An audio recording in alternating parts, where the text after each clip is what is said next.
இயேசு கிறிஸ்துவின் நாமத்தினால என்னோட அன்பின் வாழ்த்துக்கள். எல்லாரும் நலமா இருப்பீங்கன்னு நான் நினைக்கிறேன். இன்னைக்கு வந்து நம்ம எந்த டாப்பிக்கை பற்றி பார்க்குறோம் அப்படின்னாக்கா, லாஸ்ட் வீக்கே வந்து நம்பிக்கை குறித்து நம்ம பார்த்தோம். அதோடைய தொடர்ச்சியாக தான் நம்ம இப்போ போக போகிறோம். நம்பிக்கையில் வந்து இன்ட்ரோடக்ஷனு எல்லாமே நம்ம லாஸ்ட் வீக்கே பார்த்தோம். எங்கேருந்து ஆரம்பிக்குது, ஆண்டவருடைய வார்த்தையினால அப்படின்னு பார்த்தோம். இப்போது அதோடைய தொடர்ச்சியாக வந்து நம்ம பார்க்க போகிறோம். என்ன அப்படின்னு கேட்டிங்கனாக்கா, இப்போது நம்பிக்கையற்ற சூழ்நிலையில் நம்ம என்ன மாதிரியான சூழ்நிலையை ஃபேஸ் பண்ணுவோம், அதே போல் நம்ம உறுதியாக நிற்க நம்ம என்னென்னலாம் செய்யணும் அப்படின்ட்டு நம்ம வேதவசனத்தின்படி பார்க்கலாம். அதை வந்து நம்ம பாயிண்ட் வைஸ் அப்படியே பார்த்துன்னு போகலாம். ஃபஸ்ட்டு வந்து என்னன்னு பார்த்தீங்கன்னாக்கா, பயம் வேண்டாம், ஜெபிக்க ஆரம்பிங்கள், நீங்கள் கடவுளின் இருப்பை காண்பீர்கள். என்ன பிரதர் நீங்கள் எப்படி சொல்கிறீங்க? நம்பிக்கையே இல்லை, நம்ம வந்து ஃபெயில்யூராக போயினுக்குது லைஃபு, ஜெபிக்க ஆரம்பின்றீங்க, ஆண்டவருடைய இருப்பை காண்பீங்க அப்படின்றீங்க. இது எப்படி பிரதர் எனக்கு ஒன்றுமே புரிய மாட்டேங்குது அப்படின்னு நீங்கள் கேட்டிங்கனாக்கா, இப்போ நீங்கள் வந்து உங்களுடைய வாழ்க்கையில் பிஸ்னஸும் சரி, இல்லை ஊழியமும் சரி, இல்லை உங்களுடைய பலவீனத்தை குறித்தோ ஏதோ ஒரு விஷயத்தை குறித்தோ நீங்கள் யோசிச்சுன்னு இருப்பீங்க. அது எதுவாக வேணா இருக்கலாம், வேலையை கூட இருக்கும், வேலையை பற்றி கூட இருக்கலாம், இல்லை திருமண காரியமாக கூட இருக்கலாம். அதை பற்றி நீங்கள் யோசிச்சுக்கிறீங்க.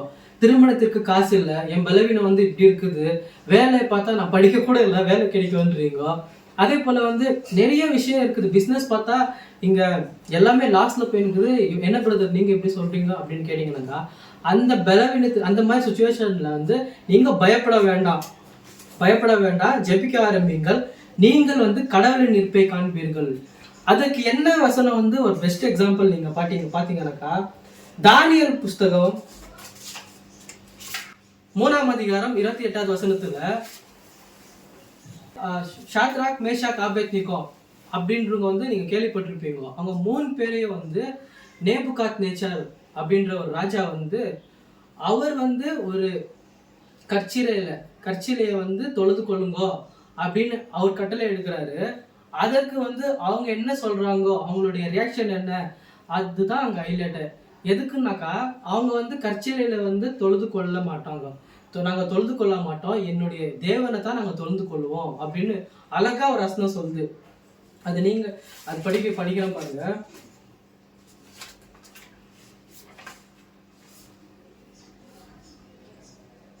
அப்பொழுது ராஜாவாகிய நேபுகாத்நேச்சார் பிரமிப்பித்து தீவிரமாய் எழுந்திருந்து தன் மந்திரிகளை நோக்கி, 3 புருஷர்கள் அல்லவோ நாம் கட்டுண்டவர்களை அக்னியில போட்டோம், அங்க 4 பேர் உலாகிறத நான் காண்கிறேன்ப்பா அப்படின்றாரு.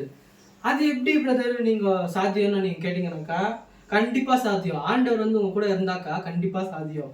அதுக்கு பெஸ்ட் எக்ஸாம்பிளே இந்த ஒரு வாக்குத்தத்தம் தான்.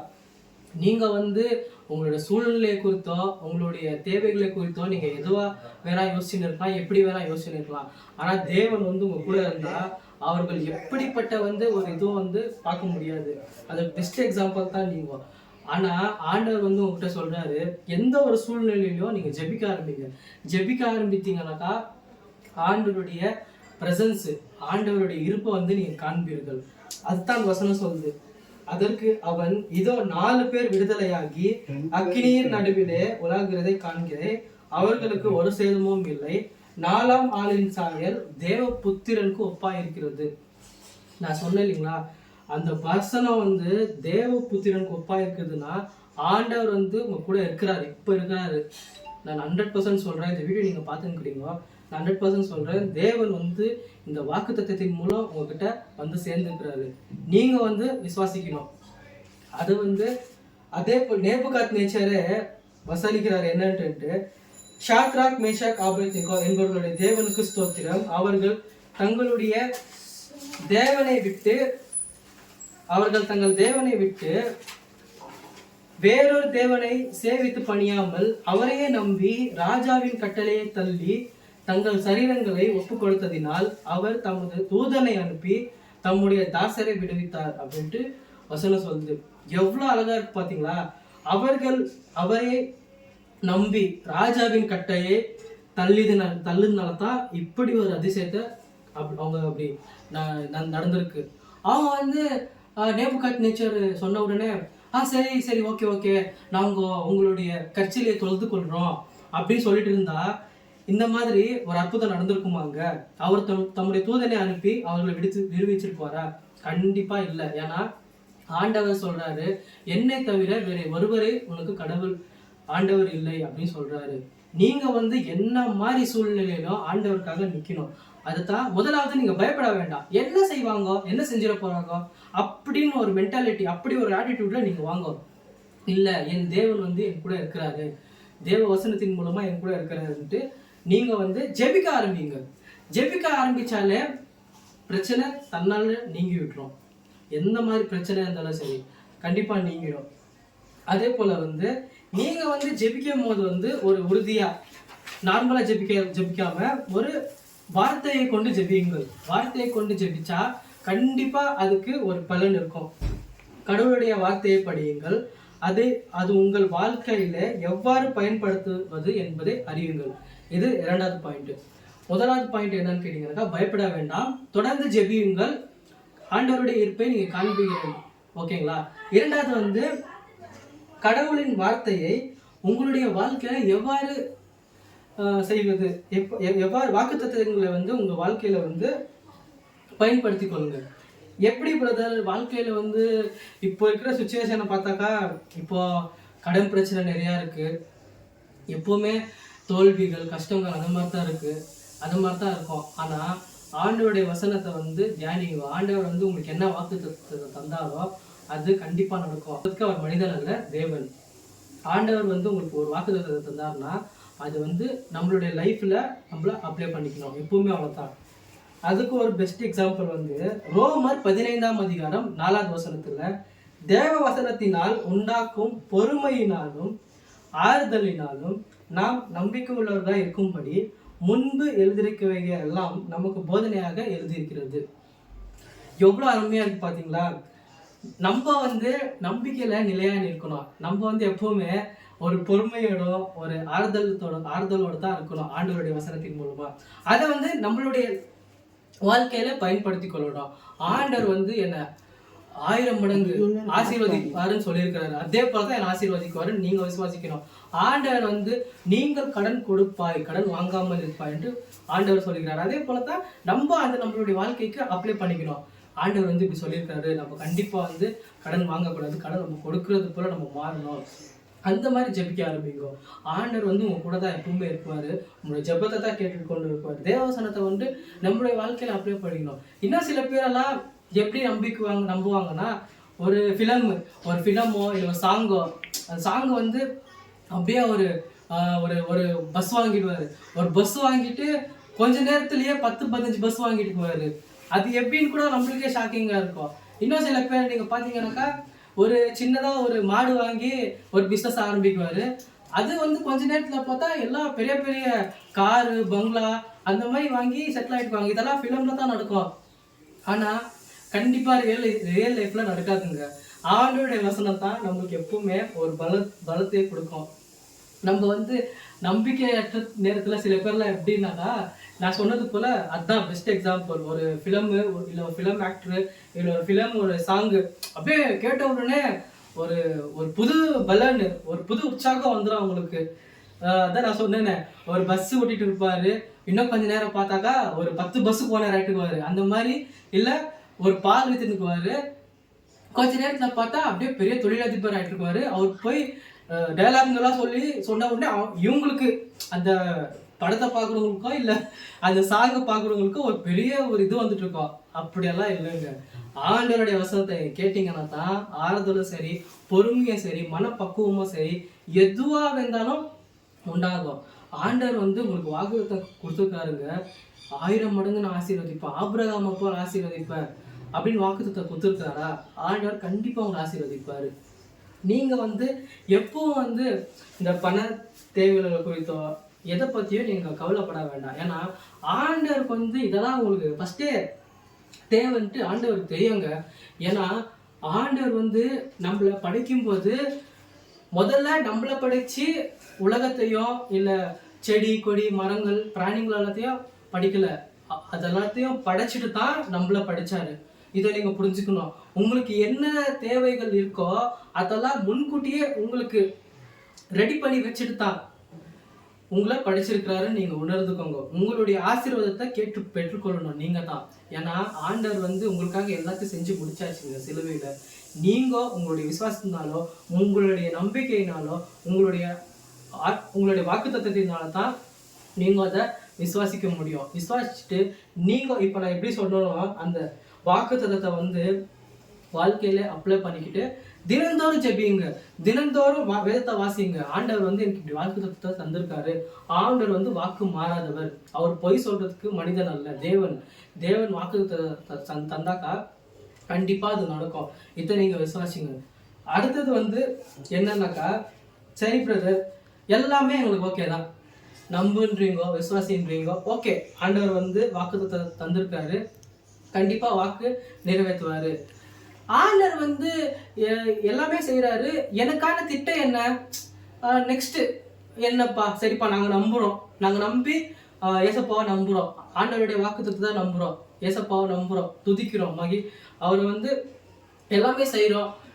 எங்களுடைய வாழ்க்கை என்ன, எப்படி இருக்கும், என்னவா இருக்கும், ஆண்டவருடைய திட்டம் என்ன, ஆண்டவர் வந்து எங்ககிட்ட என்ன சொல்ல வராரு அப்படின்ட்டு நீங்க யோசிச்சீங்கன்னாக்கா, ஆண்டவர் வந்து உங்க மேல என்ன திட்டம் வைத்திருக்கிறாரு நீங்க அப்படியெல்லாம் யோசிச்சீங்கன்னாக்கா, ஆண்டவர் வந்து கடவுள் எனக்காக திட்டங்களை வைத்திருக்கிறார் அப்படின்ட்டு எப்படி நீங்க தெரிஞ்சுக்கிட்டுன்னு நீங்க கேட்டீங்கன்னாக்கா, எரேமியா 29ஆம் அதிகாரம், நீங்கள் எதிர்பார்க்கும் முடிவை உங்களுக்கு கொடுக்கும்படி நான் உங்கள் பேரில் நினைத்திருக்கிற நினைவுகளை அறிவேன் என்று கர்த்தர் சொல்லுகிறார். அவைகள் தீமைக்கல்ல, சமாதானத்துக்கான நினைவுகளாம்.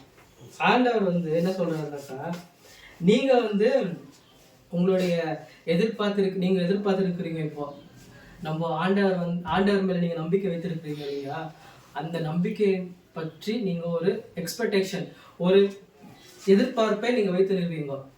அதை வந்து ஆண்டவர் வந்து உங்களுக்கு அதை தான் தருவாராமா. ஏன்னாக்கா ஆண்டவருடைய ஒரு திட்டம் வந்து கண்டிப்பா உங்களுடைய வாழ்க்கையில நிறைவேறாமல் போகவே போகாதுங்க. ஆண்டவர் வந்து எகிப்துல இருக்கிற ஜனங்களை வந்து விடுவிக்கிறதுக்கு மோசையிட்ட வாக்குத்தத்தம் தந்தாரு, நான் வந்து இந்த ஜனங்களை விடுவிப்பேன்ட்டு. அதே போல செய்தாரு. யோசேப்பை வந்து ஒரு பெரிய அதிகாரி ஆக்குவாருன்ட்டு வாக்குத்தத்தம் தந்தாரு, செஞ்சாரு. அதே போல தாங்க இப்போவும் உங்களுக்கு வாக்குத்தத்தம் தராரு. நீங்கள் எதிர்பார்க்கும் முடிவை உங்களுக்கு கொடுக்கும்படி நான் உங்கள் பேரில் நிறைந்திருக்கிற நினைவுகளை அறிவேன் என்று கர்த்தர் சொல்லுகிறார். நான் சொல்ல, ஸ்டீஃபன் சொல்லாங்க, கர்த்தர் சொல்றாரு உங்ககிட்ட, நீங்கள் எதிர்பார்க்கும் முடிவை உங்களுக்கு கொடுக்கும்படி நான் உங்கள் பேரில் நினைத்திருக்கிற நினைவுகளை அறிவேன் என்று கர்த்தர் சொல்லுகிறார். அவைகள் தீமைக்கல்ல, சமாதானத்துக்கு என்னவான நினைவுகள் தான். ஆண்டவர் வந்து உங்க மேல என்ன மாதிரி ஒரு நினைவு வைத்திருக்கிறாரோ அது கண்டிப்பா தீமைக்கு இருக்காது, நன்மைக்கு தான் இருக்கும். ஏன்னா ஆண்டவர் வந்து உங்களுக்கு ஒரு வாக்குத்தத்தை பண்ணியிருக்கிறாருனாக்கா அதை கண்டிப்பா வந்து ஆண்டவர் நிறைவேற்றுவாரு. செங்கடலை இரண்டா பிறந்தாரு, வானத்திலிருந்து மண்ணாவை பொழிய வைத்தாரு. அப்படியெல்லாம் செஞ்ச தேவனு உங்களை ஆசீர்வதிக்க மாட்டாரா? லாசருவை கல்லறையிலேருந்து எழுப்பினாரு. 38 வருஷம் படுக்கையில இருந்த ஒரு மனுஷனை எழுப்பினாரு. அப்போ நீங்க எங்கள் தேவனை நம்பினா உங்களுக்கும் 100%, 200% சொல்றாங்க, உங்களுக்கும் அற்புதம் நடக்குங்க. நீங்க விசுவாசிச்சுட்டு நம்பிக்கையா ஜெபித்து அதே போல வந்து வாக்குத்தத்தின் மேல நிலையா நில்லுங்க. ஆண்டவர் வந்து இப்படி எனக்கு செய்யறேன்னு சொல்லியிருக்காரு, கண்டிப்பா ஆண்டவர் செய்வாரு. உலகத்துல இருக்கிறவனை காட்டிலும் என் தேவன் பெரியவர் என்று நீங்க விசுவாசிக்கணும். நீங்க நம்பிக்கையா இருக்கும், தேவன் வந்து இப்படி சொல்லுவாரு, கண்டிப்பா செய்வாரு அப்படின்னு நீங்க விசுவாசிக்கணும். அதை விட்டுட்டு சும்மா ஏசப்பா இந்த மாதிரி ஒரு அறையிலையோ இல்லை எங்கன்னா ஒரு மூலையிலையோ போய்கிட்டு, ஏசப்பா நீங்க இப்படி சொல்லியிருக்கீங்களா ஆண்டவரே, ஆண்டவரே நடக்கல, எப்போ ஆண்டவரே நடக்கும் அப்படி நீங்க அழுது முறுமுறுக்கிறதுனால கண்டிப்பா எதுவும் நடக்க போறது இல்லைங்க. ஆண்டவருடைய வசனத்தை நீங்க கை கொள்ளுங்க, கை கொண்டு பிசாசானவனை ஜெயிங்க. இதுதான் ஆண்டவர் வந்து உங்ககிட்ட சொல்ல விரும்புறாரு. ஆண்டவர் மேல் நம்பிக்கை வருங்க. ஆண்டவர் தான் உங்களுடைய ப்ரிஃபரன்ஸ், ஆண்டவர் தான் உங்களுக்கு முக்கியத்துவம் தரும். நீங்க அவங்களுக்கு தந்தீங்கன்னாக்கா ஆண்டவர் உங்களை உயர்த்தினே இருப்பாரு. சின்ன சின்ன விஷயத்த பார்த்துட்டு நீங்க பயப்பட வேண்டாம். அக்கினி சூரியல போடுறாங்களா, போடட்டும், என்ன நடக்க போகுது, ஆண்டவர் வந்து உங்க கூட இருக்குவாரு. அதை நீங்க விசுவாசிங்கனாக்கா அதுவே போதுங்க. ஏன்னா அவர் வாக்குத்தத்தத்தை தந்தாருன்னா அது வந்து மாறவே மாறாது. அதே போல இதுக்கு வந்து அப்ளிகபிளா ஒரு வசனம் படிக்கிறேன் பாருங்க. சகோதரரே, அதை பிடித்து கொண்டார் என்று நான் எண்ணுகிறதில்லை, ஒன்று செய்கிறேன், பின்னானவைகளை மறந்து முன்னானவைகளை நாடி கிறிஸ்து இயேசுவுக்குள் தேவன் அழைத்த பரம அழைப்பின் பந்தய பொருளாக இலக்கை நோக்கி தொடருகிறேன். ஆமென். இதுக்கு என்ன அர்த்தம்னாக்கா, அதுதான் ஆண்டவர் வந்து உங்க மேல ஒரு திட்டத்தை, ஒரு கோல், ஒரு ஃபியூச்சர் வந்து இலக்கை வச்சிருக்காரு. அதை நீங்க நம்பிக்கிட்டு நீங்க போயிட்டே இருந்தீங்கன்னாக்கா, பின்னானவைகளை மறந்து உங்க லைஃப்ல இதுக்கு முன்னாடி என்ன வேணா நடந்துக்கலாங்க. நீங்க கோபக்காரலா இருக்கலாம், பொய் சொல்றவங்களா இருக்கலாம், இல்ல சண்டை போடுறவங்களா இருக்கலாம், யார வேணா இருந்துட்டோம். ஆண்டவர் கூட இருந்த 12 சிஷ்யர்களோ கூட கோபக்காரங்க, சண்டை போடுறவங்க, அந்த மாதிரி அவங்க தாங்க ஆண்டவர் தேர்ந்தெடுத்தாரு. அதே போலதான் ஆண்டவர் வந்து உங்களுடைய பின்னான எந்த ஒரு காரியம் இருந்தாலும் சரி, அதை இப்பவே வளர்ந்துருங்க. ஆண்டவர் வந்து உங்களுக்காக ஒரு பெரிய திட்டத்தை வைத்திருக்காருன்றத நீங்க நினைச்சுக்கோங்க. அந்த நீங்க யாரா வேணா இருக்கலாம். இந்த வீடியோ மூலமா ஆண்டவர் உங்கள்கிட்ட பேசிட்டு இருக்காரு. நீங்க யாரா வேணா இருக்கலாம். ஆண்டவர் வந்து பிலிப்பையர் 3:13 சொல்றாரு, பின்னானவைகளை மறந்து முன்னானவைகளை நாடி கிறிஸ்து இயேசுவுக்குள் தேவன் அழைத்த பரம அழைப்பின் பந்தய பொருளாக இலக்கை நோக்கி தொடருகிறேன் அப்படின்னு சொல்லுகிறார். அதே போல நீங்களும் உங்களுடைய இலக்கை நோக்கி தொடர்ந்துக்குன்னே போங்க. யார் என்ன சொன்னாலும் சரி, யார் என்ன செஞ்சாலும் சரி, தேவன் வந்து உங்களுக்கு வாக்குத்தத்தத்தை கொடுத்துருக்கிறாரு.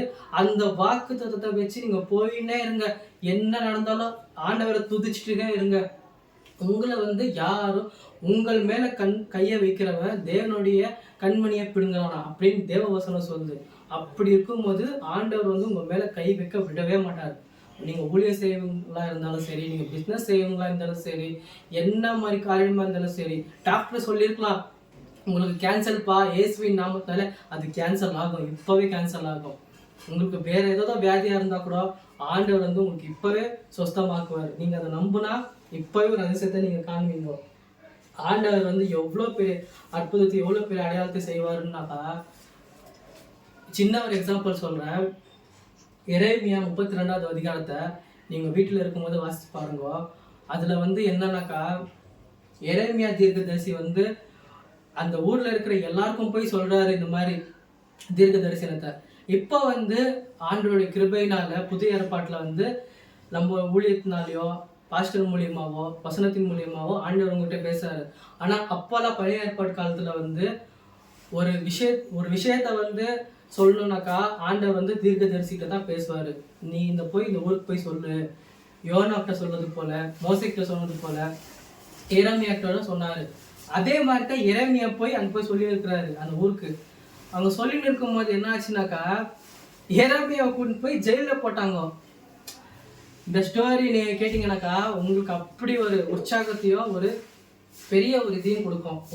நீங்க நினைக்கலாம், ஆண்டவர் வந்து என்னப்பா இப்படி ஒரு சுச்சுவேஷன்ல வச்சிட்டாரு அப்படின்னு நீங்க யோசிக்கலாம். ஆனா ஆண்டவர் வந்து அந்த சிறையில போட்டா கூட ஆண்டவர் வந்து எரேமியாக்கிட்ட பேசின்னு இருந்தாருங்க. ஆண்டவர் வந்து எவ்வளவு பெரிய ஒரு இப்ப இருக்கிற சுச்சுவேஷனை வந்து அவங்க யோசிச்சுன்னு இருந்தா கூட எரேமியா வந்து எழுதி நிற்கிறாரு. நீங்க 30, 31 இந்த வசனத்தெல்லாம் போய் படிச்சீங்கன்னா அருமையா இருக்கு. எப்படின்னாக்கா 32வது வசனத்துல வந்து எரேமியாவோட பெரியப்பா பையன் வராரு. பெரியப்பா பையன் வந்து என்ன பண்றாருனாக்கா, எனக்கு ஒரு நிலம் இருக்குதுப்பா, அந்த நிலத்தை வந்து நீ வாங்கிக்கோ அப்படின்னு சொல்றாரு. நீங்களும் யோசிச்சு பாருங்க. நீங்க ஏதோ ஒரு இடத்துல இருக்கிறீங்க, ஒரு மீட்டிங்லயோ இல்ல ஒரு ஜெயிலையோ ஹாஸ்பிட்டல் ஏதோ சம்திங் எங்கேயோ இருக்கிறீங்கன்னு யோசிச்சு ஜஸ்ட் இமேஜின் பண்ணி பாருங்க. அங்க வந்து நீங்க இருக்கிற சுச்சுவேஷன்ல நீங்க எவ்வளவு கோபமா இருப்பீங்க. அப்ப வந்து உங்க பெரியப்பா பையனோ இல்ல பெரியப்பா வந்துட்டு இந்த மாதிரி எனக்கு அங்க ஒரு ஏக்கர் நிலம் இருக்குப்பா, நீ கொஞ்சம் வாங்கிக்கோ அப்படின்னு சொன்னா நீங்க என்ன பண்ணுவீங்க? எனக்கு இருக்கிற பிரச்சனைக்கு இப்ப இதெல்லாம் தேவையாப்பா நீங்க சொல்லுவீங்க. ஆனா எரேமியா வந்து என்ன பண்ணாருன்னா வெள்ளி நாணயத்தை கொடுத்து வாங்கிட்டாராமா. அவருக்கு தெரியும் ஆல்ரெடி ஆண்டவர் வந்து வாக்குத்தத்தம் செஞ்சிருந்தாரு, உனக்கு வந்து இந்த மாதிரி நிலத்தை கொடுக்குவேன். அதே மாதிரி இந்த வீடியோ பார்த்துங்கிற உங்களுக்கு ஒரு புதிய வீட்டை, ஒரு புதிய நிலத்தை கொடுக்குறாருங்க இன்னைக்கு ஆண்டவர். நீங்க இதை விசுவாசிங்கனாக்கா நீங்க எந்த மாதிரி சுச்சுவேஷனா இருந்தாலும் சரி நீங்க அதை நம்புங்க. அதே மாதிரி தான் நீங்க யோசிக்கலாம், எனக்கு பெரியப்பாவும் இல்லை பெரியப்பா பையனும் இல்லை, எப்படி பிரதர் வருவாரு, எங்க பிரதர் வருவாருன்ட்டு எல்லாம் யோசிக்காதீங்க. யார் மூலியமானாலும் ஆண்டவர் அற்புதத்தை செய்வாரு. ஏன்னா ஆண்டவர் வந்து எரேமியா தீர்க்கதரிசிக்கு ஃபர்ஸ்டே சொல்லிட்டாரு, இந்த மாதிரி உனக்கு வந்து ஒரு நிலத்தை கொடுக்குவேன், உங்க பெரியப்பா மூலியமா தான் கொடுக்குவேன் அப்படின்ட்டு வந்து வாக்குத்தத்தம் தந்தாரு. அதே போலதான் அவங்க பையன் வந்தாரு, இந்த மாதிரி எனக்கு அந்த இடத்துல ஒரு நிலம் இருக்குதுப்பா, நான் உங்க பேர்ல எழுதி கொடுக்குறேன், அதை நீங்க படிச்சீங்கன்னா அவ்வளோ அருமையா இருக்குது. பத்திரப்பதிவு கூட பண்ணியிருக்காங்க அங்க, அவ்வளோ அருமையா இருக்குதுங்க அந்த வசனம். அதை பார்க்கும்போது எனக்கே ஃபுல்லா ஷாக்கு. என்ன ஜெயில போய் இப்படி ஒரு அற்புதம், ஆண்டவர் வந்து எவ்வளவு பெரியவர் பாத்தீங்களா? அதான் எனக்கே ஃபுல்லா இது. நீங்க கூட இந்த மாதிரி ஒரு சுச்சுவேஷன்ல இருக்கலாம். பிஸ்னஸ் வந்து தோல்வியா போயிட்டு இருக்கு, வேலைக்காரியம் வந்து அங்க மேனேஜர் என்ன ரொம்ப ப்ரெஷர் பண்றாரு, வியாதி வந்து இப்ப நான் சாக கெடுக்கிறேன், அந்த மாதிரிலாம் நீங்க நினைச்சா கூட ஆண்டவர் வந்து ஜெயில ஒரு அற்புதம் செஞ்சவர் உங்களுக்கு ஒரு அற்புதத்தை செய்ய மாட்டாரா? இதை நீங்க விசாரிச்சு நீங்க ஜெபிங்க. பெரியப்பா பையன் தான் வருவானா, இல்ல பெரியப்பா தான் வருவாரான்னு யோசிக்காதீங்க. ஆண்டவர் யார் மூலியமா கூட ஒரு அற்புதத்தை செய்வாரு. அங்க வந்து பெரியப்பா பையன் ஒரு கிருந்தனால பெரியப்பா பையன் போய் நிலத்தை கொடுத்தாரு. அதுக்குண்டு நீங்க உங்க பெரியப்பா பையன் போய் எனக்கு உங்ககிட்ட ஏதோ நிலம் இருக்குதாமே, ஏதோ என் பேர்ல எழுதி கொடுத்துருங்க பார்க்கலாம் அப்படின்ட்டு நீங்க போய் அங்க கேட்டுன்னு இருக்காதீங்க. இந்த மாதிரி ஸ்டீஃபன் பிரதர் சொன்னாரு வசனத்துல, எங்க பெரியப்பா பையன் ஒரு தக்குறாரு, அவர்கிட்ட வந்து நிலம் இருக்குதாமா அப்படின்ட்டு நீங்க போய் உங்க ரிலேட்டிவ்ஸ் கிட்டயோ பெரியப்பா பையன்கிட்டயோ யார்கிட்டயோ போய் கேட்காதீங்க, பெரியப்பாட்ட போய் கேட்டுறாதீங்க. ஏன்னா ஆண்டவர் வந்து வாக்குத்தத்தம் கொடுத்துருக்கிறாரு. ஆண்டவர் யாரும் மூலியமானாலும் அற்புதத்தை செய்வாரு. இதை நீங்க விசுவாசிங்கனாக்கா ஆண்டவர் கூட எப்பவுமே முதலாவது வந்து ஆண்டவர் நீங்க துதிக்கும் போது என்ன தெரியுமா, பயப்படாதீங்க. என்ன மாதிரி சுச்சுவேஷன் வந்தாலும் நீங்க பயப்படாதீங்க. ஷாத்ராக்கு ஆபேத் நீக்கோவை போட்டது போல அக்னி சூழல உங்களுக்கும் இதே மாதிரி சுச்சுவேஷன் கூட இருக்கலாம். இப்போ இந்த வீடியோ பார்த்துன்னு கூறிங்க. ஆனா ஆண்டவர் வந்து உங்க நடுவுல வருவாரு, ஒரு பெரிய விடுதலையை கொடுப்பாரு. அதே போல வந்து நீங்க வந்து பொறுமையா ஆறுதலோடு ஆண்டவருடைய வசனத்தை கொண்டு ஜெபிங்க. ஆண்டவரே நீங்க வந்து எனக்கு இந்த வாக்குத்தத்தத்தை தந்துருக்கிறீங்க, நீங்க என்ன திட்டம் வச்சு தந்திருக்கிறீங்கன்னு உங்களுக்கு தெரியும், அது நீங்க தொடர்ந்து ஜெபிங்க.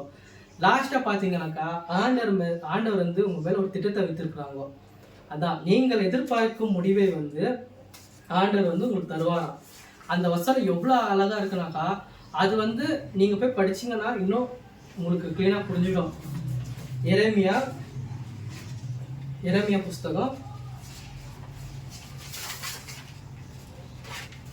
29ஆம் அதிகாரம் 11ஆவது வசனத்துல இங்கிருந்து படிச்சாலே உங்களுக்கு எல்லாம் ஒரு நல்ல ஒரு குட் நியூஸ் தான் இருக்கிறது உங்களுக்கு இருக்கு. இந்த வசனத்துல இருந்து 29ஆம் அதிகாரம் 11ஆவது வசனத்துல, நீங்கள் எதிர்பார்க்கும் முடிவை உங்களுக்கு கொடுக்கும்படிக்கு நான் உங்கள் பேரில் நினைந்திருக்கிற நினைவுகளை அறிவேன் என்று கர்த்தர் சொல்கிறார், அவைகள் தீமைக்கல்ல சமாதானத்துக்கு ஏற்பன.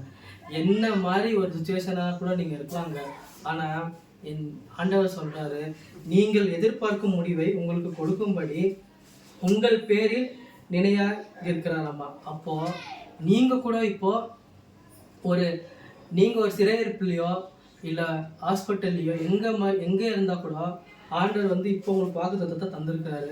இதை நீங்கள் விசுவாசிங்க. அதே போல் வந்து இப்போ இருக்கிற சுச்சுவேஷனில் வந்து என்ன பிரதர் இப்படியெல்லாம் இது பண்ணுறீங்க, எனக்கு வந்து அந்த ஒரு நம்பிக்கையே இல்லை பிரதர் அப்படின்னு நீங்கள் யோசிச்சிங்கனாக்கா இந்த வசனத்தை படிங்க. ஏன்னா எரேமியா 32ஆவது வசனத்தில் அவர் வந்து சிறையிருப்பில் இருந்தாராமா.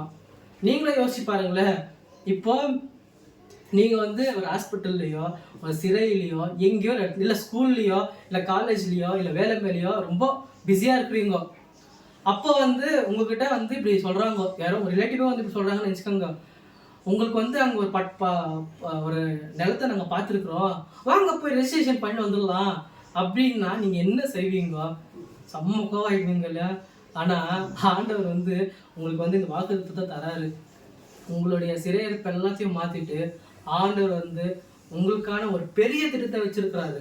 இதை நீங்க விசுவாசிங்க. யாரு மூலியமானாலும் நிலமும் வரும், பணமும் வரும், ஒரு நல்ல செய்தியும் வரும். இதை நீங்க விசுவாசிங்க.